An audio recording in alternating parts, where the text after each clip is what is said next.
Thank you for coming this morning. My name is Jim Ravitch. I'm the district attorney here in Sonoma County, and I have with me the litigation team from the PG&E litigation. I'd like to take a minute and introduce you to them. Beginning directly behind me is Assistant DA Bill Broccoli. Morning. Chief Deputy DA Matt Cheever. Morning. Senior Deputy DA Matt Henning. Morning. And Senior Investigator Matt Stapleton. Good morning. We purposely chose people with the first name Matt so that we could be as confusing as possible.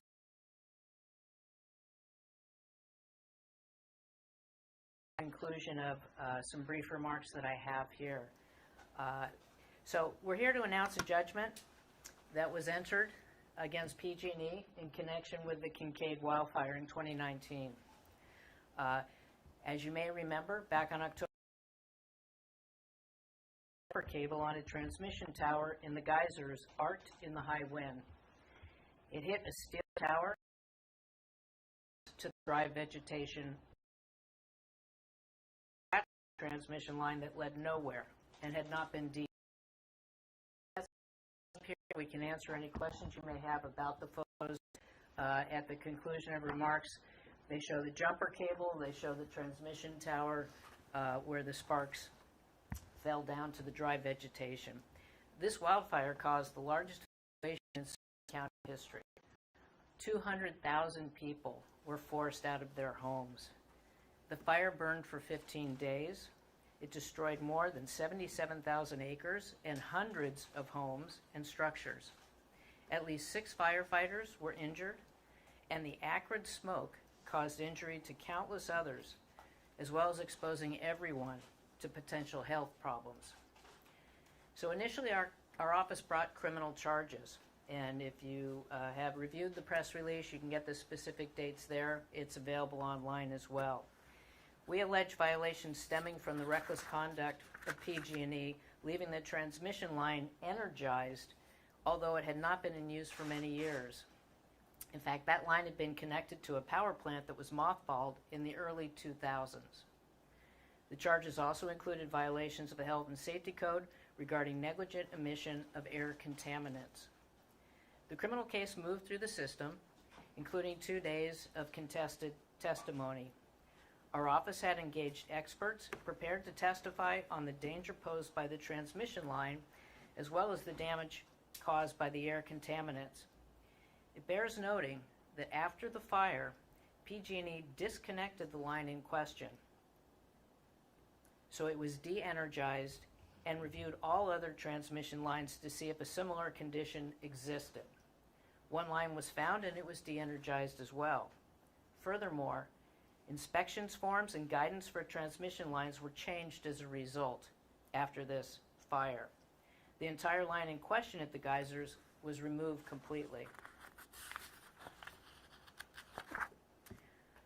Criminal procedure provides for limited remedies against a corporate offender.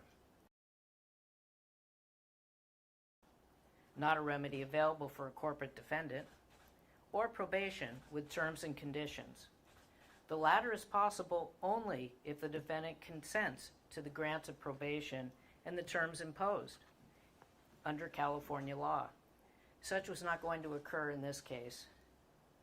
PG&E was forcefully contesting all charges that we had lodged against it and contesting the truth of those charges. As such, the outcome expected, if successful at trial and on appeal, was a fine of $9,392,000, most of which would go to the state rather than the impacted county. At PG&E negotiation, negotiations to seek a just resolution. The core concern on our part was oversight. Thus, the judgment reached with PG&E involves a 5-year period of court oversight. That's really important. It's like civil probation, essentially. There are many conditions that attach. One of the principal conditions is that there will be an independent monitor to ensure that PG&E is doing all that is mandated under the wildfire mitigation plan lodged with the CPUC with regard to Sonoma County. The monitor will report to our office, be on site in Sonoma County, conducting visual inspections as well as reviewing materials in PG&E's custody. Failure to comply may result in additional civil and criminal measures. And I want to emphasize that because PG&E just got off federal probation as a result of the explosion in San Bruno. And at the conclusion of federal probation, Judge Alsup took extraordinary steps to call out PG&E and to talk about how it had failed to keep us safe and how he hoped that counties that were undergoing prosecution of PG&E would find a level of oversight so that PG&E would have to be accountable. We heard it loud and clear, and that's what we've tried to do. And as you may have already learned, or will learn shortly, the counties up in Dixie are doing the same course of action as we are. Other important aspects of the judgment address the safety and welfare of our community. PG&E is going to work with the Santa Rosa Junior College to enact and enhance programs around training present and future generations in the areas of fire safety, utility management, and veg management. The job training will not only keep us safer, it will generate more economic development in our community as well. Furthermore, PG&E is committed to reducing the number of independent contractors and to do more work by its own employees. That increases accountability. To that end, PG&E is committed to hire a minimum of 80 employees from Sonoma County. We have identified organizations that serve a wide range of community members for funding for the next 5 years. The organizations are called out in the press release, and I want to go over them quickly with you here as well. And I want to back up to, well, I'll get to it in a minute. First of all, Fire Save Sonoma is a nonprofit charged with implementation of the Community Wildfire Protection Plan to mitigate the threat of wildfires through education, prevention, and outreach, including funding of neighborhood wildfire prevention and preparedness programs. They're going to receive $1 million over the next 5 years. Conservation Corps North Bay, providing wraparound services to young adults that include career coaching and job training in industries such as vegetation management, will receive $1 million. Nuestra Comunidad, focused on disaster preparedness for underserved communities, including elderly and monolingual Spanish speakers, will receive $500,000. Council on Aging will receive $500,000 to support its Meals on Wheels program, which provides food security to thousands of seniors and assists in the notification of those individuals in case of emergency, as well as providing updates and assistance. The Interfaith Shelter Network provides emergency basic needs assistance, including housing, for under and uninsured individuals. They will receive $500,000. The Boys and Girls Club of Sonoma Marin, which includes programs that provide life skills and workforce development for youth in the Roseland area, will receive $500,000. Jameson Humane is an organization supporting large and small animal rescue, preparation, response, and reunification during wildfires. They will receive $500,000 to support Sonoma County rescue efforts.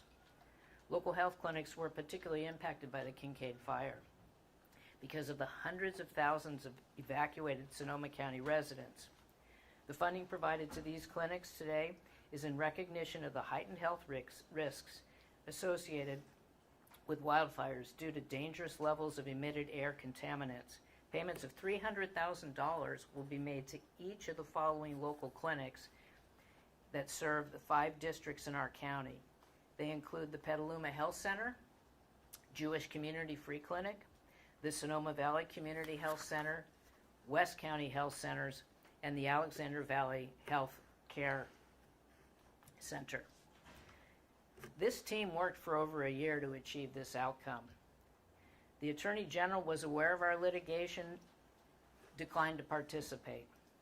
The cost of this litigation that we incurred is going to be part of the judgment, so that we will be reimbursed for investigative and prosecution costs. Furthermore, as punishment and as a deterrent, civil penalties will be paid in the amount of $7.5 million. These funds will be used to investigate and prosecute future environmental and consumer protection cases in Sonoma County. It is worthy of note that the judgment specifically declares these costs will not be charged to customers and shall not be recoverable in customer rates. We shared our gained wisdom with the prosecutors in counties hit by the Dixie Fire and assisted them in gaining a disposition with PG&E. The counties are Plumas, Lassen, Shasta, Tehama, and Butte. Like us, they realized that a criminal prosecution would be less effective in providing what their communities need most, particularly in Plumas, where almost 40% of the county burned up.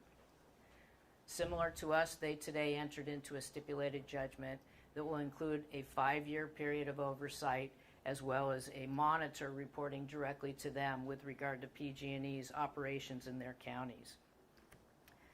There are those who will say that PG&E bought its way out of a criminal prosecution.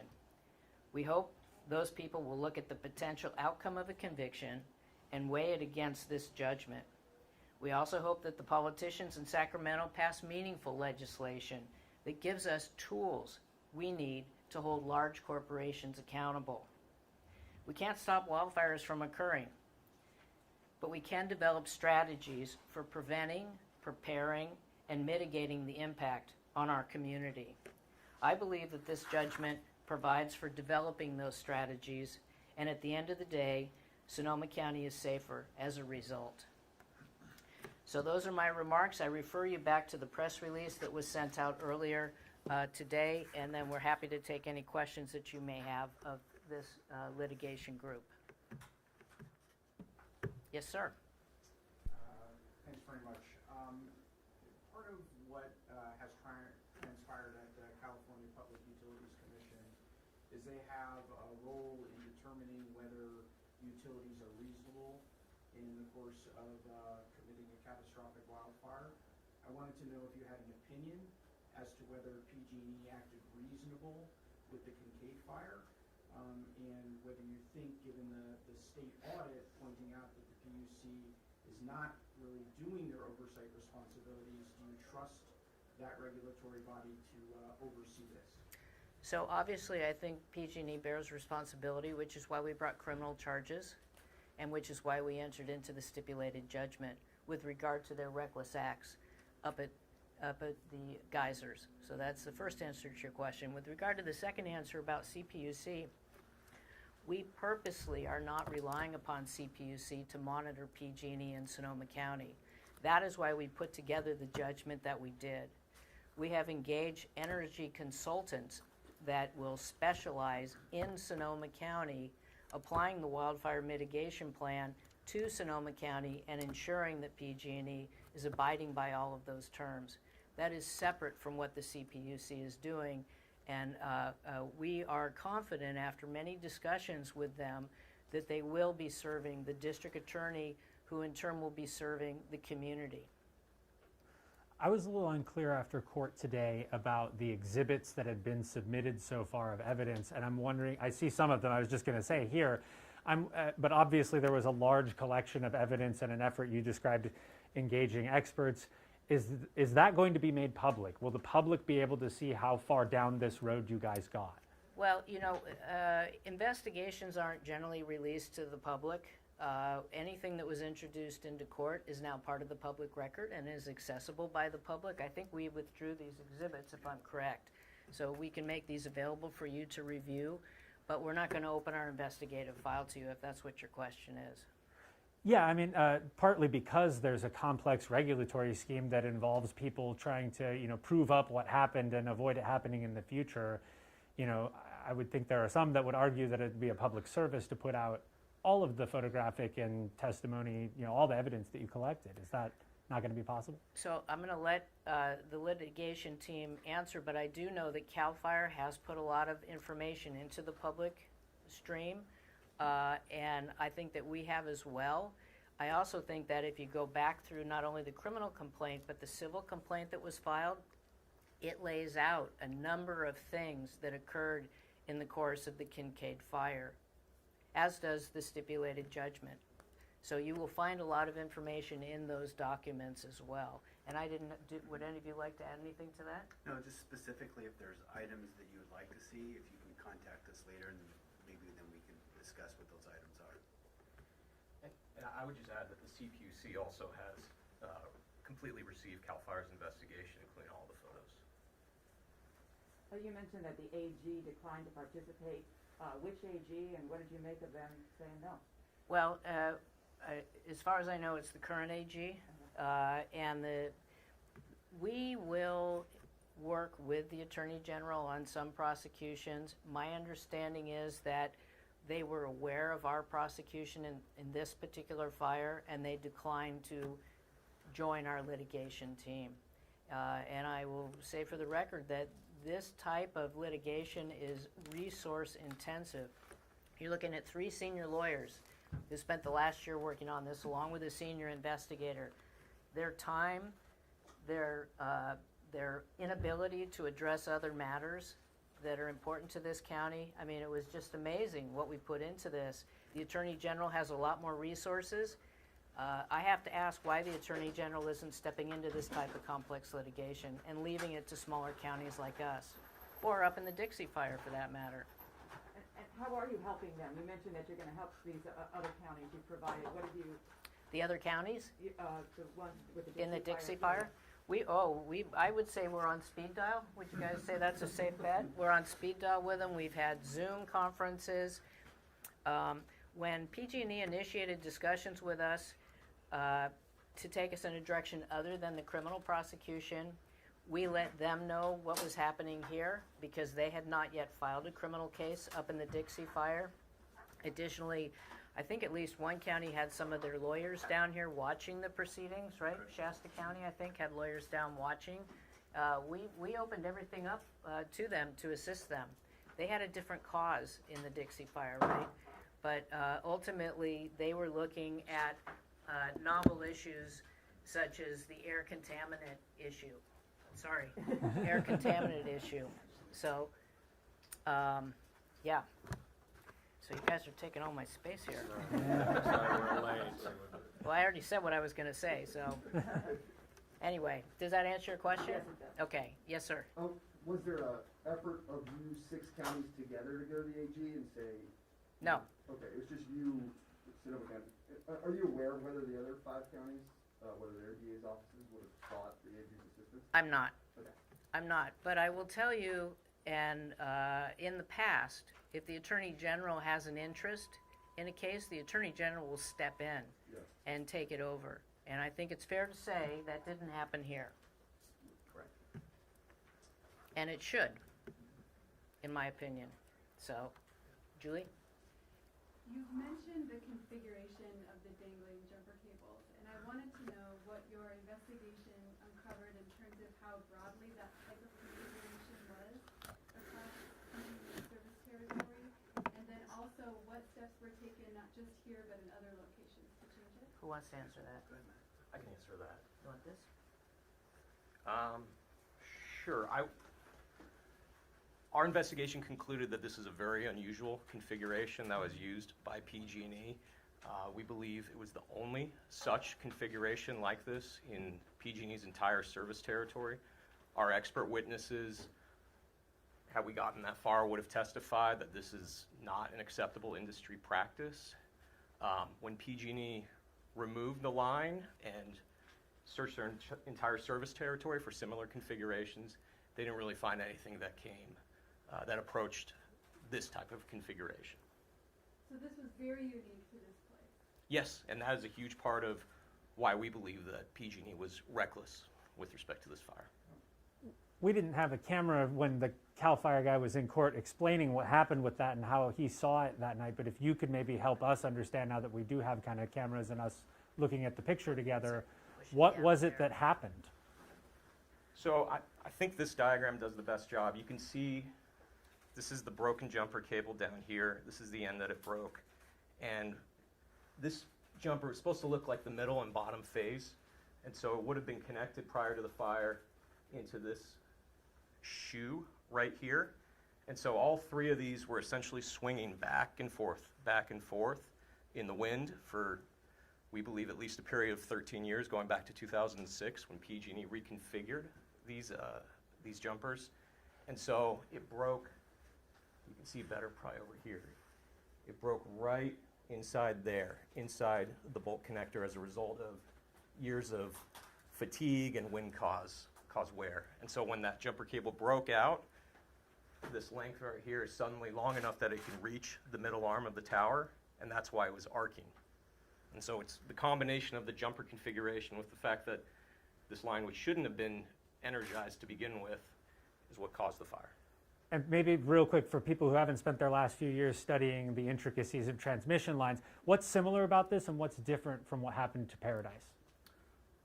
Well, I would say what's similar is you have a jumper that failed, and you have a jumper that's failing as a result of fatigue. The difference is, in Paradise, you would have had it break right here. At the top of this string of insulators, it was attached to the tower by a C-hook, and that's what failed. What's significant in terms of similarity is our investigation showed that our C-hook was also significantly worn. It's just, it didn't get to the point that the tower in Paradise got to where it actually broke and failed. So you have a jumper cable that failed, causing both fires, but it's a different end of the jumper cable that's breaking. So it broke up there in Paradise, it broke down on the cable itself in this fire. Yeah, correct. It broke up here in Paradise, down here in Kincade. DA Ravitch mentioned that they PG&E de-energized this line after the fire. And could you just say why that was significant? If it had, I don't know if we got there in court. I'm sorry. Yeah, I mean, common sense, right? Yeah. They de-energized it. What, a subsequent remedial measure, doesn't that suggest to you that they realized that it really shouldn't be there and shouldn't be energized? They didn't just de-energize it, they removed it. Yeah. And then they looked for other lines that might be energized that should be either de-energized or removed as well. System-wide? Speaks volumes, yeah. And we're fortunate that they did that. I mean, we have to appreciate that PG&E took those positive steps prior to us filing the criminal case. Thanks. Sorry, I have a three-part question. First, I just wanted to see if you had an understanding that the current proposed wildfire mitigation plan of PG&E does not address any of the failures that you put forward regarding the Kincade fire. And do you not think that that is very troubling, that their wildfire mitigation plan does not address the causes of past fires? And when you speak about how the Attorney General's office was not able to step up, part of what we're seeing is a diffusion of responsibility. So as I travel between various courts and various leaders, they're all pointing at each other as to who should take responsibility for holding PG&E to account. And so I'm wondering if you take some responsibility for that, and that we're not pressing for the criminal charges, and sort of part of that diffusion of responsibility where everybody's pointing at each other about who's supposed to do what. And my last part of this question is along the lines of what you stated about victims, and about how they'll see this as PG&E being able to buy their way out of criminal prosecution. I want to understand, what victims did you speak to directly to understand their wishes, to understand not just their financial wishes, but their wishes to be protected and safe in their community? And how do you make sure going forward, because you didn't press for a victim restitution hearing, in this case, you're going to get input from victims so that we aren't just sacrificing the interests of victims, the interests of public safety for short-term dollars. These are all wonderful organizations across Sonoma County, but the dollars don't get us to a safe place, and I'm hoping that you can comment on that as well. Thank you. Wow. Okay. Well, let me see if I can respond to your many statements and questions. With regard to the wildfire mitigation plan, it is actually still under review for the next year. I believe it was submitted in February, and I can assure you I have not read it. With regard to the current wildfire mitigation plan, I'm not familiar with the intricacies of it. I have to leave that to other experts. But what I can reassert to you is that we have retained our own experts to ensure that Sonoma County is as safe as it can be going forward with regard to operations by PG&E in this county. With regard to diffusion, I think is the word that you used. First of all, the AG didn't step in. I don't know why. I've not had a conversation with him. I'm not apportioning blame, but one has to wonder with wildfires occurring throughout the state and district attorneys doing the best they can, why isn't the AG stepping in, and shouldn't the AG step in at some point? Additionally, what's happening in Sacramento? There was yet another bill that died in committee the other day with regard to Penal Code Section 452, which is wildfire, right? Reckless starting fires. So, I mean, I'm not apportioning blame anywhere. We can all do better. But I'm also not escaping responsibility, which you suggested in your comments. These people spent a year bringing PG&E to justice, and I believe that's what we did here. Is it perfect? Absolutely not. There will always be critics no matter what we do. But I was not going to end up like Mike Ramsey up in Butte County, listening to the CEO admit responsibility for 84 deaths and then simply paying a fine and walk away. That was not justice, in my opinion, in Sonoma County. So we sought what we could. I believe that these nonprofits will serve assorted members of our community. The programs at the JC are going to train up our people as well as other people that come here to engage in that training. So I think that it's a real win for Sonoma County. And the other thing that you touched upon was, what victims have I talked to? Well, I'm a victim. I was evacuated. I would think that probably anybody living in Sonoma County could be qualified as a victim of the Kincade Fire when you consider what happened. So to suggest that I didn't sit down with a specific victim, I think, is to disregard the fact that we have all been victimized by these wildfires over the years. And we're cognizant of that when we reach this type of a settlement. The reason why I ask is I am a victim of the 2017 wildfires and also was a victim of the Kincade Fire. And I've been trying to contact your office to have a discussion to provide inputs in terms of what I think justice is in this case. I was not afforded that opportunity to meet with your team and to go over those things. And so I wanted to understand if I'm unique in that situation, or that you sat around a round table with victims to discuss their losses and how you could seek justice for them. We have met with a variety of different victims. We have met with plaintiffs' counsel. We have met with agencies that are serving people that were impacted by the wildfires. And if you go through the list of agencies that are going to be receiving funding, you'll see that they are providing services to, giving programming for people who were victimized by the wildfires. And I suggest that you take a look at that list and see if perhaps there isn't something there that can assist you in dealing with whatever impact the wildfires had on your life. So, another question. Leslie Brinkley with ABC 7 News. I probably speak also for Channel 2. We were all trying to get up here as You're soon here. as we could, and we finally made it. But we'd like you to give us your overview, your take on what's significant about this settlement. What is the biggest takeaway? Is it that PG&E has to employ this, I believe it's 80 additional personnel? Is it the agencies and the junior college for training? What stands out to you? But the most important thing that stands out for this team is the 5 years of oversight. What I said perhaps before you came in was when PG&E came off federal probation, Judge Alsup wrote a very poignant opinion about how important it was that there be some sort of oversight for PG&E going forward, and he hoped that the litigation that was happening here and up north would make that possible. We've done that. As I just said to some of the questions earlier, we have limited tools in criminal law to deal with corporations, and what we were able to do here was to get a 5-year agreement that they will be overseen, there will be an independent monitor, and that they will have to meet certain benchmarks. And if they fail, then further action is warranted. So I think that's the most important thing that we accomplished here today. I think concurrent with that is the idea that we're going to be bringing all kinds of resources to Sonoma County. At the Santa Rosa Junior College, $6 million is going to be invested into training and opportunity at the junior college, not only for people that are enrolled there, but also for people that want to come here to get specified training.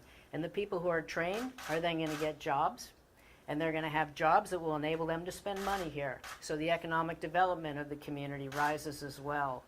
And then there's the safety aspect. If we train up more people to do the important work, then they're going to keep us a lot safer as well. We also, as I said earlier, we are giving funds to various health clinics to help people that may have long-lasting effects from the smoke that we've all been breathing over the years, particularly after the Kincade fire. So that is another, I think, hallmark of this agreement as well.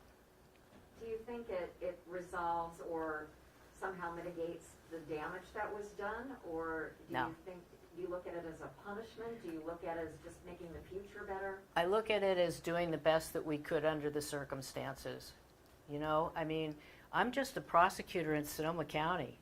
I mean, if I had a magic wand and I could wave it, maybe PG&E wouldn't exist anymore, right? But Governor Newsom has decided that PG&E is going to continue. And so we're going to have to deal with PG&E in our community. And this is the best way that we could find to deal with PG&E and whatever impact their actions will have on us going forward. I mean, there are going to be wildfires that are caused by lightning strikes and other reasons. And a lot of what we've put into place will train people to respond to natural disasters as much as they will be responding to disasters caused by PG&E or some other entity. So, just taking like the 50,000-foot view here, I mean, you as a prosecutor, you deal with people, you look at whether they have priors. If you look at PG&E, they got 91 prior felonies, sort of an increasing pattern of seriousness of their crimes, and yet they go on to trigger a new criminal investigation and we have a civil settlement. I mean, how awkward is it to have that pattern of behavior and then have sort of a de-escalating law enforcement response? I don't see it as a de-escalating law enforcement response. I can't make it more clear to you that the tools that we have as prosecutors to deal with corporations are very few. I couldn't put the board of PG&E in jail. The best I could do was either have them pay a fine, or if they were amenable, have them be placed on probation. These are the tools that I have to work with, and I encourage you and others to reach out to your representatives in Sacramento to give us better tools to deal with these kinds of corporate criminals. But we did what we could, which is we got oversight. We have consequences if they don't follow through. And we also are giving back to the community so that we can be safer and improve our well-being. So I don't look upon it at all as a lesser outcome. I look at it as the one that was the most available under the circumstances.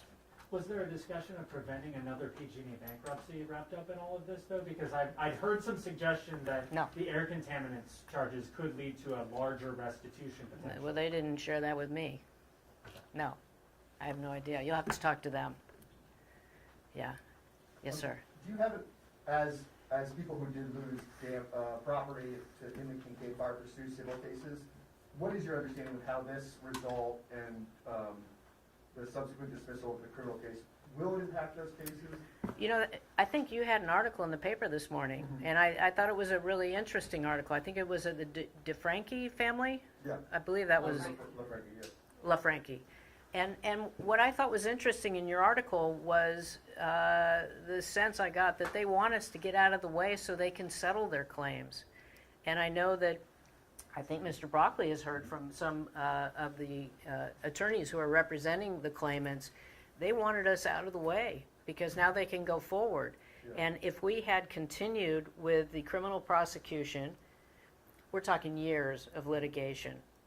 They brought in a team of, 8 lawyers every day, not to mention all the people in the back room, so to speak. This was not a case that was going to wrap up quickly.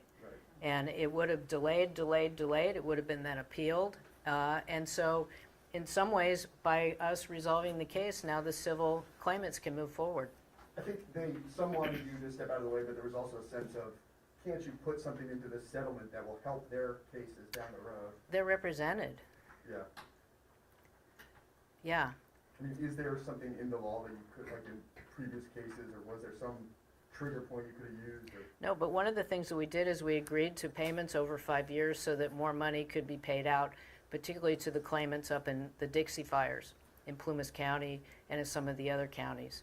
So we agreed that the payments could be over a period of years. But PG&E, they're well aware that they are facing huge claims here. And I refer you, is it Mr. Singleton is representing many of them?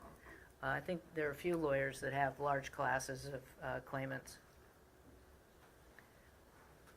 Do you have an idea of what you'd ask the legislature to do to make it better to punish a or easier to punish a corporate criminal? I think that's a great question, and we've talked about it, and maybe Mr. Cheever wants to address that. Yeah, there. Oh, yeah, if you don't mind. Oh, sure. There's a pending bill before the legislature. I'm not sure what the status of it is today, that sought to increase criminal fines for certain vegetation management issues that might lead to fires. So that's one aspect. Dramatically increase the criminal fines for violation of Penal Code 452 if it's a result of a vegetation management failure. So there's that.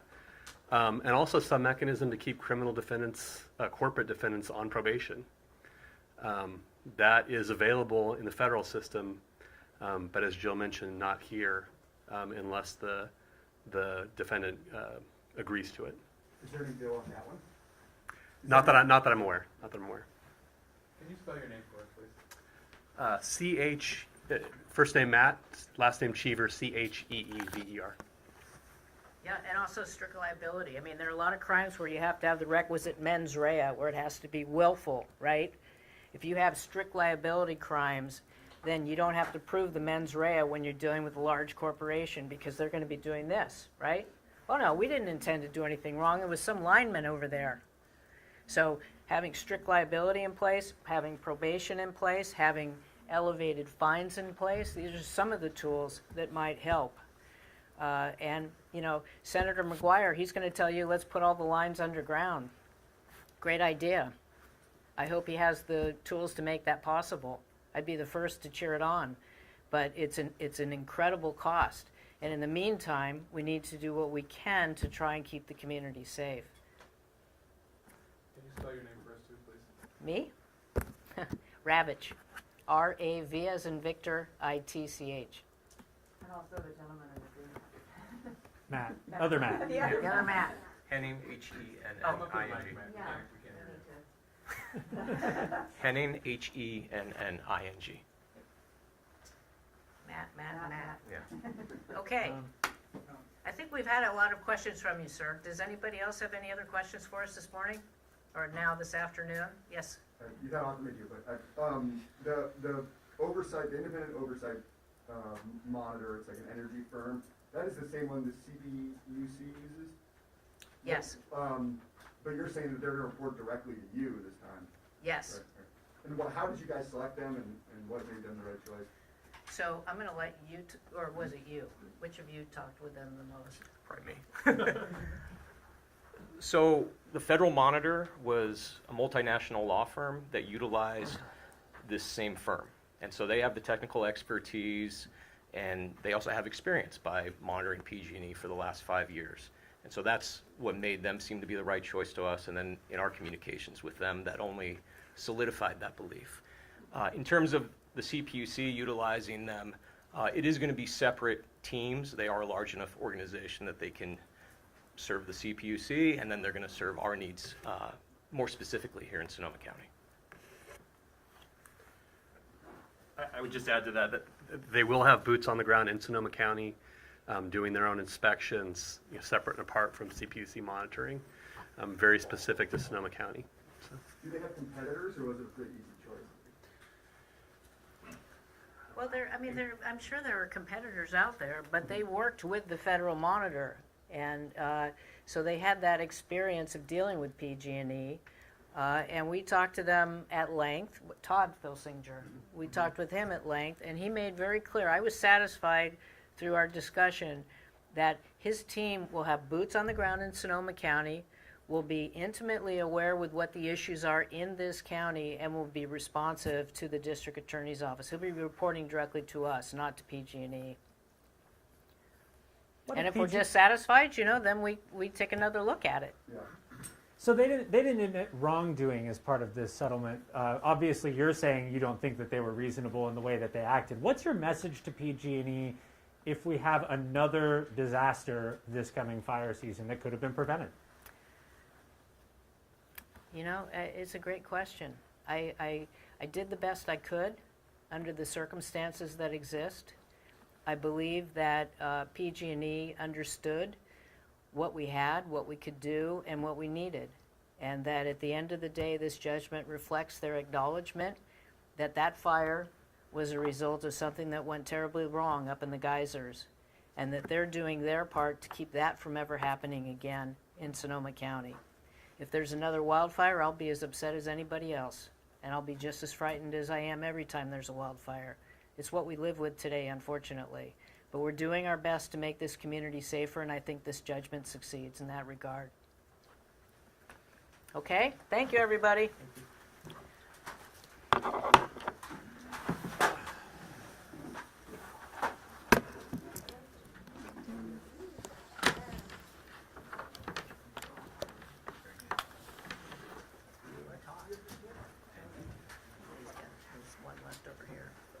Mr. Matt, are you going to be in a position to send me digitals of what